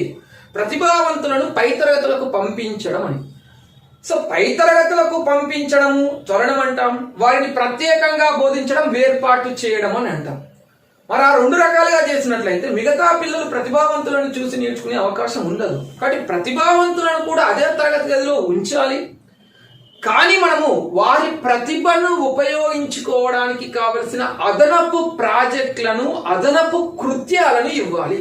ఎప్పుడైతే అదనపు ప్రాజెక్టులను, అదనపు కృత్యాలను ఇచ్చామో అప్పుడు ఆ పిల్లవాడు తన ప్రతిభను ఉపయోగించుకుంటాడు. మరి ఇక్కడ అదనపు ప్రాజెక్టులు, అదనపు కృత్యాలు అంటే అంశం ఏమైనా ఉందా? ఉంది. మెరుగైన కార్యక్రమాలను ఉపయోగించడం అంటే ఆ ప్రతిభావంతుని కోసం మనం ప్రత్యేక కార్యక్రమాలను ఏర్పాటు చేసి అందించాలి. క్లాస్ రూమ్ లో నేరుగా చెప్పుకున్నాం మనం ఈ ప్రశ్నని. ఒక ఉపాధ్యాయుడు ప్రతిభావంతులకు ప్రత్యేక ప్రాజెక్టులను ఇస్తున్నాడు, వెనుకబడిన విద్యార్థులకు రెమీడియల్ బోధన చేస్తున్నాడు. అయినా ఉపాధ్యాయుడు దీనిని పరిగణలోనికి తీసుకున్నాడు, వైయక్తిక భేదాలను పరిగణలోనికి తీసుకున్నాడు. అక్కడే ఆన్సర్ చూడండి, ప్రతిభావంతులకు ప్రత్యేకమైన ప్రాజెక్టులను ఇస్తున్నాం అంటే ఆ పిల్లవాడి ప్రతిభకు తగినటువంటి కార్యక్రమాలను ఏర్పాటు చేస్తున్నాం. ఓకేనా? కాబట్టి ఇలా ఈ సుసంపన్నమైనటువంటి బోధనను అందించాలి, అది మెరుగైన కార్యక్రమాలను ఉపయోగించడం. ఇక డిస్లెక్సియాతో సంబంధం కలిగి ఉంది. ఇది మనము చివరిలో మీకు ఒక షార్ట్ కట్ కోడ్ లో కూడా ఒకసారి సూచించడం జరిగింది. సో మనకు ఉన్నటువంటివి ఆ భాషణము, పఠనము, లేఖనం. సో భాషణంలో లోపాలు, పఠనంలో లోపాలు, లేఖనంలో లోపాలు. దీనికి ఒక కోడ్ ఇచ్చాం మనం, విటమిన్ B3 నియాసిన్ లోపం వల్ల కలిగేటువంటి వ్యాధి పేలెగ్రా అని చెప్పుకోవడం జరిగింది. సో భాషణంలోని లోపాలు పే అంటే ఫేసియా, డిస్ఫేసియా, అఫేసియా. పఠనంలోని లోపాలు లెక్సియా, డిస్లెక్సియా, అలెక్సియా. లేఖనంలోని లోపాలు గ్రాఫియా, డిస్గ్రాఫియా, అగ్రాఫియా. ఇక్కడ అడిగింది ఏంటి? డిస్లెక్సియా, లెక్సియా, దట్స్ మీన్ పఠన సంబంధిత. వెరీ సింపుల్ కోడ్ మనం ఇచ్చాం కూడా. భాషణము, పఠనము, లేఖనం ఇవి ఎట్లా ఉంటాయి సార్ సీక్వెన్స్? 100%. శ్రవణం లేదు మనకి, శ్రవణం, భాషణం, పఠనం, లేఖనం అంటాం. సో శ్రవణం లేదు, భాషణము, పఠనము, లేఖనం. బాపా లే. పేసియా, లెక్సియా, గ్రాఫియా. సో పఠనం అయితే లెక్సియా, భాషణం అయితే ఫేసియా, లేఖనం అయితే గ్రాఫియా. అడిగింది పఠనము, లెక్సియా. వెరీ ఈజీగా గుర్తించవచ్చు. సో అంటే మీకు కీ పాయింట్ ఆధారంగా చెప్పాను, ఎక్స్ప్లెనేషన్ ఆధారంగా చెప్పలేదు. ఓకే, ఇక నెక్స్ట్ వచ్చేసి తెలంగాణలోని సిసిఈ విధానంలో నిర్మాణాత్మక మరియు సంగ్రహణాత్మక మదింపులు అంటాం. మరి ఇక్కడ నిర్మాణాత్మక మదింపు అనేది ఫార్మేటివ్ అసెస్మెంట్ సూచిస్తుంది, సంగ్రహణాత్మక మదింపు అనేది సమ్మేటివ్ అసెస్మెంట్ సూచిస్తుంది. ప్రస్తుతం తెలంగాణలోని నిర్మాణాత్మక మదింపుల సంఖ్య 4, సమ్మేటివ్ అసెస్మెంట్ సంఖ్య 2. కాబట్టి ఇక్కడ ఏమన్నాడు? సిసిఈ విధానంలో నిర్మాణాత్మక మరియు సంగ్రహణాత్మక మదింపుల యొక్క భారత్వం అని అంటున్నాడు. భారత్వం ఇక ఫైనల్ రిపోర్ట్ లో ఏం చేస్తారు? అయితే ఇక్కడ మనకి ఏముంది అంటే తెలంగాణలో 6 నుండి 10వ తరగతి విద్యార్థులకైతే ఈ FA4లను యావరేజ్ తీసుకొని వాటిని 20% కు కన్సిడర్ చేస్తాం. సమ్మేటివ్ అసెస్మెంట్ ను మనం సెషియట్ 2ను 80% కు కన్సిడర్ చేస్తాం. So 6th to 10th class అయితే సో నిర్మాణాత్మక 20%, సంగ్రహణాత్మక 80%, 6th to 10th. అదే ప్రైమరీ లెవెల్లో కాస్త భిన్నంగా ఉంది. ఈ 4 ఫార్మేటివ్స్ నుండి వచ్చినటువంటి దాన్ని 50% తీసుకుంటాం, సమ్మేటివ్ అసెస్మెంట్ కూడా 50% తీసుకుంటాం. సో ఇక్కడ 1 to 5th క్లాస్ అయితే 50-50, 6th to 10th క్లాస్ అయితే మనకి 20% అండ్ 80% నిర్మాణాత్మక, సంగ్రహణాత్మక. కానీ క్వశ్చన్ లో మనకి ప్రాథమిక పాఠశాల అని లేదు, ఉన్నత పాఠశాల అని లేదు. కాబట్టి జస్ట్ తెలంగాణలో అనేటువంటి పదం వాడాడు. కానీ తెలంగాణలో ప్రైమరీ లెవెల్లో ఒక రకంగా ఉంది, హై స్కూల్ లెవెల్లో ఒక రకంగా ఉంది. సో కాబట్టి ఇక్కడ మనము అలా అడగలేదు. కాబట్టి రేపు పొద్దున మేబీ రెండింటికి ఇచ్చేటువంటి అవకాశం కూడా లేదు. ఒకవేళ ఇది కనుక పేపర్ 1 to 5th స్టాండర్డ్ అనే కోణంలో ఆలోచిస్తే 50-50 అని ఇవ్వచ్చేమో అనుకుంటాం. కానీ ఇది ప్రైమరీ, ఇది సెకండరీ అని కాకుండా తెలంగాణలో అన్నాడు అంటే అప్పుడు ఏ క్వశ్చన్ ఎవరికైనా రావచ్చు. సో కాబట్టి సిసిఈ విధానం లోపల ప్రాథమిక పాఠశాల గురించి బోధించేటువంటి ఉపాధ్యాయుడు ప్రాథమిక పాఠశాలకు సంబంధించిన జ్ఞానమే కాదు, అన్ని జ్ఞానాలు కలిగి ఉండాలి. కాబట్టి 2 ఆన్సర్స్ కూడా అయ్యేటువంటి ఛాన్స్ ఎక్కువగా ఉంటుంది. చూద్దాం మరి ఏది వస్తాడు. ఇక నెక్స్ట్, బ్లూమ్స్ వర్గీకరణ ప్రకారం ఒక పిల్లవాని జ్ఞానాన్ని మదింపు చేయటకు క్రింది వాటిలో ఈ రంగాన్ని ఎంచుకుంటాం. సో జ్ఞానాన్ని మదింపు చేయడం అన్నాడు. సో మరి బ్లూమ్స్ టాక్సానమీలో ఉన్నవే 3 రంగాలు: జ్ఞానాత్మక రంగం, భావావేశ రంగం, మానసిక చలనాత్మక రంగం. మనం నంబర్ ఆఫ్ టైమ్స్ చెప్పుకుంటాం. జ్ఞానము, అవగాహన, వినియోగము, విశ్లేషణ అనేటువంటివి జ్ఞానాత్మక రంగానికి చెందుతాయి. ఆ తర్వాత వైఖరులు కావచ్చు, ఉద్వేగాలు కావచ్చు, అభినందించడం కావచ్చు, ప్రశంసించడం కావచ్చు అనేవి భావావేశ రంగానికి చెందుకుంటాయి. ఆ తర్వాత నైపుణ్యాలు కావచ్చు, ఆటలు ఆడడం కావచ్చు, ప్రయోగాలు చేయడం కావచ్చు, బొమ్మలు గీయడం కావచ్చు, మానసిక చలనాత్మక రంగం అని చెప్పుకుంటాం. ఇక్కడ అడిగింది జ్ఞానమును మదింపు చేయడం జ్ఞానాత్మక రంగం, స్ట్రేట్ బిట్. ఇంకా మెథడాలజీలో ఇది ఈజీగా వస్తుంది కాబట్టి దాదాపు ప్రతి విద్యార్థి ఇది చేశారని భావిస్తున్నాను. సో ఇక నెక్స్ట్ క్వశ్చన్ కనుక చూసినట్లయితే, జాతీయ విద్యా ప్రణాళిక చట్టం 2005 ప్రకారం పిల్లలతో ఉపాధ్యాయుడు ఇలా ఉండాలి. సో మరి NCF 2005 పేర్కొందే నిర్మాణాత్మక వాదం. మరి నిర్మాణాత్మక వాదము అనేటువంటిది ప్రియారిటీ ఇచ్చిందే జ్ఞాన నిర్మాణం. మరి ఇక్కడ జ్ఞాన నిర్మాణం అంటే జ్ఞానాన్ని అందించడం కాదు, జ్ఞానాన్ని నిర్మించుకోవడం. మరి నిర్మించుకోవడం అంటే ఏంటి? పిల్లవాడే తనకు తానుగా జ్ఞానాన్ని నిర్మించుకోవాలి. మరి ఉపాధ్యాయుడు ఏం చేయాలి? పిల్లవాడు జ్ఞానాన్ని నిర్మించుకోవడానికి కావలసిన పరిస్థితిని మాత్రమే ఏర్పాటు చేసేటువంటి ఒక ఫెసిలిటేటర్ గా ఉండాలి, ఒక సౌకర్యకర్తగా ఉండాలి, ఒక సౌలభ్యకర్తగా ఉండాలి. సో ఒక ఫెసిలిటేటర్, సౌకర్యకర్త, సౌలభ్యకర్తగా ఉంటూ పిల్లవాడు జ్ఞానాన్ని నిర్మించుకునేందుకు కావాల్సిన పరిసరాన్ని మాత్రమే ఏర్పాటు చేయాలి. ఆ పరిసరంలో పిల్లవాడే తనకు తాను నేర్చుకోవాలి అని చెప్తుంది NCF 2005. మరి ఇక్కడ ఫెసిలిటేటర్, సౌకర్యకర్త, సౌలభ్యకర్త. సో అవి లేనప్పుడు మనం మార్గదర్శకుడు, స్నేహితుడు అనేటువంటి పదాలు వాడొచ్చు. కానీ ఎప్పుడైతే ఫెసిలిటేటర్ అనేటువంటి వర్డ్ ఉందో మనం first priority gives to facilitator. Next, క్రింది వాణిలో సరిపోలని వాక్యము అన్నాడు. సరిపోయే కాదు, సరిపోలని వాక్యము అని పేర్కొనడం జరిగింది. మరొకసారి కనుక చూసినట్లయితే, వికాసం అనేది సాధారణం నుంచి నిర్దిష్టత వైపు సాగుతుంది. 100% వికాసం సాధారణ అంశాల నుండి నిర్దిష్ట అంశాల వైపుకి సాగుతుంది. మొదట ఆడవాళ్ళందరినీ అమ్మ అని పిలిచే పిల్లవాడు తన తల్లిని మాత్రమే అమ్మ అని పిలుస్తాడు. అన్ని వస్తువులను అరచేతితో పట్టుకునేటువంటి శిశువు ఒక్కొక్క వస్తువును ఒక్కో రకంగా పట్టుకుంటాడు. మొట్టమొదట ఉండేటువంటి ఉద్వేగం సర్వసాధారణ ఉద్రిక్తత లేదా ఉత్తేజం అని క్రమంగా ఒక్కొక్క ఉద్వేగంగా విడిపోతుంది. దట్స్ మీన్ సాధారణం నుండి నిర్దిష్టం. రైట్. సరిపోయినది అనలే, సరిపోలనిది అని అడిగాడు. సో ఇది సరిపోయేదే. నెక్స్ట్ ఆప్షన్ ఏమి ఇచ్చాడు? వికాసం అనేది సమగ్ర ప్రక్రియ. 100% వికాసం అనేది సమగ్రం ఎప్పుడైనా. ఎందుకంటే వికాసం అనేది ఒక అంశం కాదు. శారీరక, మానసిక, సాంఘిక, ఉద్వేగ, నైతిక, భాష, అభిరుచి, వైఖరి ఇవన్నీ కలిస్తేనే వ్యక్తి వికాసం. మరి ఇవన్నీ కలిసినప్పుడు దాన్ని సంకుచితానం, సమగ్ర అంటాం. కాబట్టి ఇది కూడా సరిపోల్చేదే. మనకు అడిగింది సరిపోల్చండి. వికాసం అనేది నిరంతరంగా జీవితకాలం పాటు జరిగే ప్రక్రియ. మనం నేర్చుకున్నాం వికాసం అవిచ్ఛిన్నమైనది.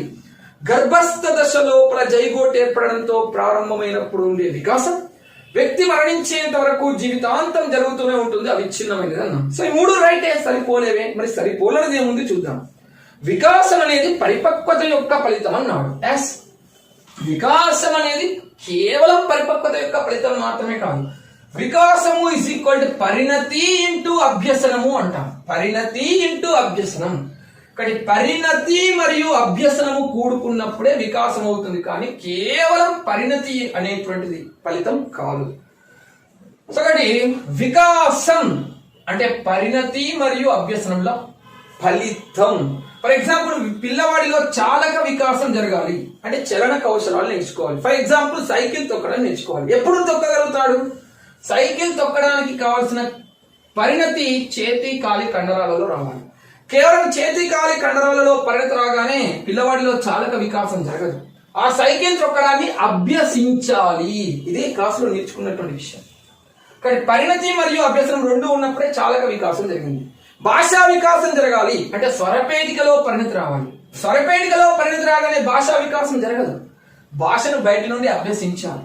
కానీ పరిణతి మరియు అభ్యసనం 2 ఉన్నప్పుడే వికాసం జరుగుతుంది, కానీ కేవలం పరిణతి ఫలితమే కాదు. ఇంకో కోణంలో చూసుకుంటే వికాసంలో అనువంశికత పాత్ర ఉంటుంది, పరిసరాల పాత్ర ఉంటుంది. రెండు ఉన్నప్పుడే అది వికాసం అవుతుంది. కానీ కేవలం అనువంశికత పాత్ర వికాసం కాదు. ఇక్కడ ఆన్సర్ సరిపోలేనిది పరిపక్వత యొక్క ఫలితం. ఇక నెక్స్ట్, ఇది ఒక నిర్దిష్ట తరగతి ఉద్దీపనలకు ప్రతిస్పందనగా అభ్యసించని లేదా సహజమైన ప్రతిస్పందన. నంబర్ ఆఫ్ టైమ్స్ చెప్పుకున్నాం. అభ్యసించని లేదా సహజమైన ప్రతిస్పందన అన్నాడు. అభ్యసించని లేదా సహజమైన. సహజమైన అంటే మీకు నంబర్ ఆఫ్ టైమ్స్ చెప్పాం. Which is by birth. పుట్టుకతో వచ్చినవన్నీ సహజమైనవే, నేర్చుకోనివే. పుట్టుకతో వచ్చినవన్నీ సహజమైనవే, నేర్చుకోనివే. మరొకసారి ఆన్సర్స్ చూస్తే ఏముంది అక్కడ? సహజాతం. సహజాతం పుట్టుకతోనే వస్తుంది. సో కాబట్టి మేబీ ఆన్సర్ అయ్యే అవకాశం ఉండొచ్చేమో. అసంకల్పిత చర్య, ఇది కూడా నేర్చుకున్నది కాదు. ఇది కూడా ఆన్సర్ అయ్యే అవకాశం ఉందో చూద్దాం.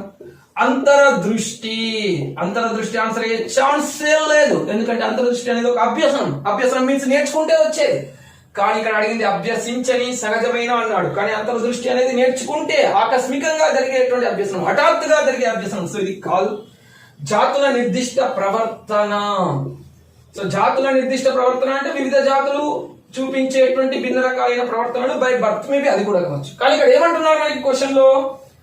నిర్దిష్ట ఉద్దీపనకు చూపే నిర్దిష్ట ప్రతిస్పందన అంటున్నాడు. నిర్దిష్ట ఉద్దీపనకు చూపే నిర్దిష్ట ప్రతిస్పందన అంటే ఒక ఉద్దీపనకు చూపే నిర్దిష్ట ప్రతిస్పందన. అది ఏమవుతుంది చూడండి. నిర్దిష్ట ఉద్దీపనకు నిర్దిష్ట ప్రతిస్పందన. వేడి వస్తువు చేతికి తగిలింది. వేడి వస్తువు తగలడం ఉద్దీపన. చేతిని వెనక్కి లాగడం నిర్దిష్ట ప్రతిస్పందన. తగలడం, లాగడం ఉద్దీపన, ప్రతిస్పందన. అది నేర్చుకోలేదు. ఏ పిల్లవాడు వేడి వస్తువు తగిలితే ఏం చేయాలమ్మా అని అడగడు. తనంతట తానే చేతిని వెనక్కి లాగుతాడు. సో సహజమైనది, అభ్యసించినది. కాలికి ముళ్ళు గుచ్చుకుంది. ముళ్ళు గుచ్చుకోవడం అనేది ఉద్దీపన. వెంటనే చేయి కాలి దగ్గరికి వెళ్ళడం ప్రతిస్పందన. ఇవి మనకు నిర్దిష్ట ఉద్దీపనకు చూపే నిర్దిష్ట ప్రతిస్పందనలు, నేర్చుకోని. మరి ఇట్లా ఒక అంశానికి వెంటనే, వేగంగా, ఆకస్మికంగా మనం రెస్పాండ్ అవ్వడాన్ని ప్రతిక్రియ, ప్రతిచర్యలు లేదా అసంకల్పిత ప్రతీకార చర్యలు అంటాం. కాబట్టి ఇక్కడ ఆన్సర్ ఆ నిర్దిష్ట ఉద్దీపనకు ఆ నిర్దిష్ట ప్రతిస్పందననే అసంకల్పిత చర్య. ఇక్కడ సహజాతము ఇవి రెండు అయినప్పటికీ ఇక్కడ నిర్దిష్ట ఉద్దీపనకి నిర్దిష్ట ప్రతిస్పందన అనే పదముతో టాలీ అయ్యేది కేవలం అసంకల్పిత చర్య. సో దట్స్ వై ఆన్సర్ అసంకల్పిత చర్య లేదా ప్రతీకార ప్రతిచర్య. నెక్స్ట్, పియాజే ప్రకారం పిల్లలు అమూర్త తర్కం మరియు హేతువాదం అన్నాడు. ఈ దశలో నేర్చుకుంటారు. Simple logic. అమూర్త అంశాలను అర్థం చేసుకోవడం. హేతువాదం అంటే తార్కిక చింతన, లాజికల్ థింకింగ్. తార్కిక చింతన లేదా లాజికల్ థింకింగ్, అమూర్త ఆలోచన. ఒకే విషయానికి అనేక పరిష్కార మార్గాలు చూపడం. హేతువాద సరి అయిన కారణాలతో పరిష్కార మార్గం చూపడం. సో ఇవన్నీ కూడా ఉన్నత స్థాయి ఆలోచనలు. క్వశ్చన్ లో ఉన్నాయి ఉన్నత స్థాయి ఆలోచనలు. ఒకటే పదం డైరెక్ట్ వాడింది, ఇక్కడే ఉంది. అమూర్తంగా ఆలోచించడమే అమూర్త ప్రచాలక దశ. సార్ మరి మనకి ఆప్షన్స్ లో అమూర్త ప్రచాలక దశ లేదు కదా. ఈ అమూర్త ప్రచాలక దశని నియత ప్రచాలక దశ అంటాం. నియత ప్రచాలక దశ. చాలా మంది పిల్లలు అమూర్తను నియత అని తెలియకుండా ఆన్సర్ పోగొట్టుకుని ఉంటారు. అందుకే నేను మీకు ఇచ్చిన ప్రతి బిట్ లో కూడా అమూర్త మూర్తాన్ని కాకుండా నియత అనియత అనేటువంటి పదాలు వాడడం జరిగింది, మీకు గుర్తు ఉండాలని చెప్పేసి. సో నియత అంటే అమూర్త, మూర్త అంటే అనియత. ఇక్కడ అమూర్తమైన హేతువాదమైన ఆలోచన, ఉన్నత స్థాయి ఆలోచన, తార్కిక చింతన, అమూర్త చింతన, కారణానికి ఫలితానికి సంబంధం తెలుపుకోగలిగేటువంటి ఆలోచన, ఇవన్నీ మనకు కనబడేవి నియత ప్రచాలక దశలో. ఇక నెక్స్ట్, మానవులలో వైయక్తిక వ్యత్యాసాలకి కారణం అని ఇచ్చాడు. అంటే ఇద్దరు వ్యక్తుల మధ్య వ్యత్యాసం ఉండడానికి కారణం. ఒకసారి చూసినట్లయితే ప్రతి ఇద్దరి మధ్య వ్యత్యాసాలు ఉంటాయి. కారణం ముందుగానే చెప్పాను ఒకటే మాటలు. నీలోని లక్షణాలకు కారణాలు రెండే. నీలోని ప్రతి లక్షణం అయితే అనువంశికంగా వచ్చి ఉండాలి లేదా పరిసరాల ద్వారా వచ్చి ఉండాలి. నీ స్నేహితులలోని ప్రతి లక్షణం తనకి అనువంశికంగా రావాలి లేదా తనకి పరిసరాల ద్వారా రావాలి. మీ ఇద్దరి లక్షణాల మధ్య వ్యత్యాసం ఉంది అంటే మీ ఇద్దరి మధ్య వైయక్తిక భేదాలు ఉన్నాయంటే కారణం తన తల్లిదండ్రుల నుండి పొందిన అనువంశిక లక్షణాలు వేరు, నీవు నీ తల్లిదండ్రుల నుండి అనువంశికంగా పొందిన లక్షణాలు వేరు. తను పెరిగిన పరిసర వాతావరణం నుండి తను కొన్ని లక్షణాలు పొందాడు, నీవు పెరిగిన పరిసర వాతావరణం నుండి నీవు కొన్ని లక్షణాలు పొందావు. వైయక్తిక భేదాల ఇంట్రడ్యూసింగ్ లో ఇదే విషయం చెప్పాను మీకు. ఇక్కడ ఇతని లక్షణాలు అనువంశిక లక్షణాలు పరిసరాలకు అనుగుణంగా ఇతని లక్షణాలు ఉన్నాయి, నీ అనువంశికత నీ పరిసర అనుభవాలకు అనుగుణంగా నీ లక్షణాలు ఉన్నాయి. కాబట్టి మీ ఇద్దరి లక్షణాలలో వ్యత్యాసం ఉండడానికి కారణం మీ ఇద్దరి యొక్క అనువంశికత మరియు పరిసరాల మధ్య వేరియేషన్ ఉండడం. కాబట్టి వైయక్తిక భేదాలకి కారణం అని అడిగినా, వైయక్తిక భేదాలకి ప్రధాన కారణం అని అడిగినా అనువంశికత మరియు పరిసరాలు. ఓకేనా, క్లియర్. ఇక నెక్స్ట్ ఫ్రాయిడ్ సిద్ధాంతం యొక్క 5 దశల సరి అయిన క్రమం అని అడిగాడు. నిజానికి మనకి మూర్తిమత్వ సిద్ధాంతాల గురించి సిలబస్ లో ఇవ్వలేదు. సిలబస్ లో ఇవ్వకపోయినప్పటికీ కూడా మనకి మూర్తిమత్వ సిద్ధాంతాల పైన క్వశ్చన్ రావడం జరిగింది. సో కాబట్టి ఇది అవుట్ ఆఫ్ సిలబస్ కాబట్టి అందుకే మనం క్లాస్ లో చెప్పుకోలేదు. కానీ చెప్పాం, ఎక్కడ చెప్పాం సార్? ఎరిక్ ఎరిక్సన్ అహం మనోవిజ్ఞానవేత్త, సిగ్మండ్ ఫ్రాయిడ్ అచిత్ మనోవిజ్ఞానవేత్త అని మీ క్లాస్ లో చెప్పాల్సి వచ్చినప్పుడు సిగ్మండ్ ఫ్రాయిడ్ మనోవిశ్లేషణవాద సిద్ధాంతాన్ని ప్రతిపాదించడం జరిగింది. అందులో 3 అంశాలు ఉంటాయి: మూర్తిమత్వ నిర్మితి, మూర్తిమత్వ గతిశీలత, మనోలైంగిక వికాస దశలు ఉంటాయి అని చెప్పాం. సో మూర్తిమత్వ నిర్మితిలో అచిత్తు, అహం, అద్యహం ఉంటాయని, మూర్తిమత్వ గతిశీలతలో చేతనం, ఉపచేతనం, అచేతనం ఉంటాయని, మనోలైంగిక వికాస దశలలో మౌఖిక దశ, ఆసన దశ, శిష్ణ దశ, గుప్త దశ, జననాంగ దశ ఉంటాయని చెప్పాను. సో మనోలైంగిక వికాస దశలో ఉండేవి మౌఖిక దశ, ఆసన దశ, శిష్ణ దశ, గుప్త దశ, జననాంగ దశ. దీనికి ఏపీ లోపల మీకు ఒక కోడ్ కూడా ఇచ్చాను, మోస్ జీజే. మౌఖిక దశ, ఆసన దశ, శిష్ణ దశ, గుప్త దశ, జననాంగ దశ. ఎందుకు చెప్పాము సార్ ఈ సందర్భం అంటే చెప్పాము, ఎరిక్ ఎరిక్సన్, సిగ్మండ్ ఫ్రాయిడ్ ప్రతిపాదించినటువంటి మూర్తిమత్వ నిర్మితి, మూర్తిమత్వ గతిశీలతలతో ఏకీభవించినప్పటికీ ఈ మనోలైంగిక వికాస దశలతో విభేదించి ఆ స్థానములోనే మనో సాంఘిక వికాస దశలను గురించి ప్రస్తావించాడు అని పేర్కొనడం జరిగింది. సో ఆ క్రమంలో మీకు ఇవి చెప్పడం జరిగింది. సో ఆన్సర్ మౌఖిక దశ, ఆసన దశ, శిష్ణ దశ, గుప్త దశ, జననాంగ దశ అనేటువంటివి కావడం జరుగుతూ ఉంటుంది. సో ఇవి ఇంకా ఏమున్నాయి సార్? ఒక 2 ప్రశ్నలు మనకి మిస్ అయినట్టున్నాయి ఇక్కడ. వాటిని కనుక చూసినట్లయితే, కోల్బెర్గ్ ప్రకారం ఏ దశలో పిల్లవాడు పరీక్షలో నేను మోసం చేయను ఎందుకనగా నా వల్ల నా తల్లిదండ్రులు తలదించుకోవాల్సి వస్తుంది. ఎందుకని మోసం చేయనంటున్నాడు? నా వల్ల నా తల్లిదండ్రులు తలదించుకోవలసి వస్తుంది అంటున్నాడు. తలదించుకోవాల్సి వస్తుంది. తను తప్పు చేస్తే ఎవరు తలదించుకుంటారంట? తల్లిదండ్రులు తలదించుకుంటారంట. సో ఒకసారి మనం క్వశ్చన్ నుండి ఆన్సర్ చూద్దాం. అంటే ఎవరి కోసం తను తప్పు చేయట్లేదు? ఎవరి కోసం తను తప్పు చేయట్లేదు? తల్లిదండ్రుల కోసం తప్పు చేయట్లేదు. తన కోసం కాదు, తల్లిదండ్రుల కోసం. ఒక్కసారి లాజిక్ గా ఆలోచిస్తే, పూర్వ సాంప్రదాయ స్థాయి లోపల పిల్లవాడు తన పరంగానే ఆలోచిస్తాడు. తన పరంగా అంటే తన సంతోషము, తన బాధ పరంగానే ఆలోచిస్తాడు.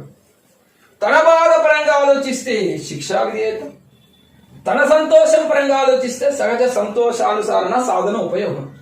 కానీ పూర్వ సంప్రదాయ స్థాయిలో కేవలం తన పరంగా ఆలోచిస్తాడు. కానీ ఇక్కడ క్వశ్చన్ లో తన గురించి ఆలోచించలేదు. నా తల్లిదండ్రులు తలదించుకోవాల్సి వస్తుంది అంటున్నాడు. సో తల్లిదండ్రుల కోణంలో ఆలోచిస్తున్నాడు కాబట్టి పూర్వ సాంప్రదాయ స్థాయి అయ్యే అవకాశం లేదు. అంటే దట్స్ మీన్ దశ 1 కాదు, దశ 2 కాదు. ఇక ఉత్తర సాంప్రదాయ స్థాయి విషయానికి వస్తే, ఉత్తర సాంప్రదాయ స్థాయిలో నైతికతను తల్లిదండ్రుల కోసము, ఉపాధ్యాయుల కోసము, స్నేహితుల కోసము, శిక్ష కోసము, బహుమానం కోసము పాటించడం జరగదు. ఉత్తర సాంప్రదాయ స్థాయి అనేది అత్యున్నత నైతికత స్థాయి. తనంతట తానుగానే స్వీయ నైతిక నియమాలను నిబంధనలను రూపొందించుకొని వాటిని పాటిస్తాడు తప్ప ఎవరి కోసమో పాటించాడు. అక్కడ బహిర్గత ప్రేరణకే ఛాన్స్ లేదు, అంతర్గత ప్రేరణకు ఛాన్స్ ఉంటుంది. తన పరంగా తను ఏర్పరచుకున్న నైతిక నియమాలకు అనుగుణంగా, తను రూపొందించుకున్న స్వీయ నైతిక నిబంధనలకు అనుగుణంగా నైతికతను పాటిస్తాడు తప్ప ఎవరి కోసమో ఆలోచించే ఛాన్స్ లేదు. కానీ ఇక్కడ తల్లిదండ్రుల కోణంలో ఆలోచిస్తున్నాడు. అంటే ఉత్తర సాంప్రదాయ స్థాయి కాదు అంటే అర్థం దశ 5 కాదు, దశ 6 కాదు. ఒకవేళ తనంతట తానుగా తప్పు చేయను అనే ఫీలింగ్ వస్తే అప్పుడు ఉత్తర సాంప్రదాయ స్థాయికి వెళ్తాం. కానీ అక్కడ ఆ పదం లేదు, తల్లిదండ్రుల కోణంలో ఆలోచించాడు. కాబట్టి ఆన్సర్ ఏమయ్యే అవకాశం ఉంది? స్థాయి 2. సో స్థాయి 2 లోపల దశ 3 అయినా కావాలి లేదా దశ 4 అయినా కావాలి. సో ఒక్కసారి ఆప్షన్స్ పరిశీలిస్తే ఏమిచ్చాడు చూద్దాం. వ్యక్తివాదము మరియు మార్పిడి దట్స్ మీన్ ఇచ్చి పుచ్చుకోవడం, ఇండివిజువలిజం అండ్ ఎక్స్చేంజ్. ఇది కాదు అంటే అది ఎన్నోది? దశ 2. అది కాదు. సామాజిక ఒప్పందము మరియు వ్యక్తిగత హక్కులు, ఒప్పందాలు వ్యక్తిగత హక్కులు చట్టబద్ధంగా అంగీకరించిన నీతి, దశ 5. అది కూడా కాదు. విధేయత మరియు శిక్ష, దశ 1. ఇది కూడా కాదు. అంటే 3 ఆప్షన్స్ డిలీట్. ఇక మిగిలిన ఏంటి? వ్యక్తుల మధ్య సంబంధాలు, దట్స్ మీన్ దశ 3. అంటే ఆన్సర్ ఏంటి ఇక్కడ ఉన్న దాంట్లో? వ్యక్తుల మధ్య సంబంధాలు. చెప్పుకున్నాం మనం దశ 3లో ఇతరులతో మంచి సంబంధాలను కలిగి ఉండడమే మంచి ప్రవర్తన అంటాం. దశ 3లో ఇతరులతో మంచి సంబంధాలు. ఎవరా ఇతరులు? తల్లిదండ్రులు, ఉపాధ్యాయులు, స్నేహితులతో మంచి సంబంధాలు కలిగి ఉండే ప్రవర్తన మంచి ప్రవర్తన. ఎప్పుడు వారి మంచి అంటారు? వారికి అనుగుణంగా నడుచుకుంటే వారు మంచి అంటారు. ఇక్కడ పిల్లవాడు తల్లిదండ్రుల కోణంలో ఆలోచించాడు కాబట్టి స్థాయి 2 దశ 3 అంటే తల్లిదండ్రులతో మంచి సంబంధాలు ఉండడానికి ప్రయత్నించాడు. సో వ్యక్తుల మధ్య సంబంధాలు అనేది ఆన్సర్. ఇక చివరి ప్రశ్న, భాషను సంగ్రహంగా ఈ పదాలలో చెప్పవచ్చు అన్నాడు. సో ఆప్షన్స్ విభక్తులు మరియు స్మృతి, వాక్య నిర్మాణము మరియు స్మృతి, వాక్యము మాత్రమే విభక్తులు మరియు వాక్య నిర్మాణం ఇచ్చాడు. అయితే మనకు మాత్రం ఇది స్పెసిఫిక్ గా ఎక్కడ కూడా కనబడినటువంటి దాఖలాలు లేవు. సో మై ఎక్స్పెక్టేషన్ మేబీ విభక్తులు మరియు స్మృతి అని అనుకుంటున్నాను, విభక్తులు మరియు వాక్య నిర్మాణం అనుకుంటున్నాను. సో కాబట్టి దీనిపైన కొంత అవగాహన అయితే మనకు సరిగా లేదు. సో ఇది అమ్మ ఎంటైర్ గా. కానీ ఎంటైర్ గా పేపర్ ను చూసినట్లయితే అండర్స్టాండింగ్ బేసిస్ లో రావడం జరిగింది, కొంతవరకు అప్లికేషన్ బేసిస్ లో రావడం జరిగింది. కానీ నాలెడ్జ్ కి ఇక్కడ కూడా ప్రియారిటీ ఇవ్వలేదు. ఎవరైతే టర్మ్ టు టర్మ్ మీనింగ్ నేర్చుకున్నారో వారు ఈజీగా ఆన్సర్ చేసేటువంటి విధంగా రూపొందించడం జరిగింది. దాదాపు సైకాలజీ పార్ట్ అంతా కూడా ఎక్సెప్ట్ ఈ భాషకు సంబంధించినటువంటి ప్రశ్న, ఇందాక చెప్పినటువంటి సమస్య పరిష్కారానికి సంబంధించినటువంటి ప్రశ్న తప్ప మిగతా సైకాలజీ పార్ట్ నుండి వచ్చినటువంటి అన్ని క్వశ్చన్స్ కూడా నా నోట్స్ లోపల మీకు యాజ్ గా కనబడ్డాయి. సో కాబట్టి ఎవరైతే అర్థవంతంగా నేర్చుకున్నారో వారు ఆన్సర్ చేసేటువంటి విధంగా ఉంది, ఎవరైతే గుడ్డిగా నేర్చుకున్నారో వారు ఆన్సర్ చేసే విధంగా లేదు. సో ఏదేమైనప్పటికీ గుర్తుంచుకోండి మిత్రులారా, ఇది అర్హత పరీక్ష మాత్రమే. దీనికోసం మీరు ఆందోళన చెందాల్సిన అవసరం లేదు. ఇక్కడ 7.5 మార్కులు వస్తే 1 మార్కు వచ్చినట్టు, 7.5 మార్కులు వస్తే. కాబట్టి మీరు ఇకనైనా ఇప్పుడు క్వాలిఫై మార్క్స్ వచ్చినా దిగులు పడకండి, డిఎస్సికి బాగా హార్డ్ వర్క్ చేయండి. అక్కడ ఒక బిట్ చేస్తే 0.5 మార్క్స్, కాబట్టి ఎంతో వాల్యుబుల్. ఇక్కడ మీకంటే 20 మార్కులు అధికంగా ఉన్నటువంటి వాళ్ళని కూడా మీరు రోజుకు 1 గంట ఎక్కువ కష్టపడ్డా 3 మార్కులు ఎక్కువ వస్తాయి, వాళ్ళని రీచ్ అయ్యేటువంటి ఛాన్స్ ఉంటుంది. కాబట్టి అధైర్య పడకండి, ధైర్యంగా ఉండండి. ఇది కేవలం అర్హత పరీక్ష అని గుర్తుపెట్టుకోండి. So wish you good luck in the DSC. Okay right, thank you. Me Naveen Kumar.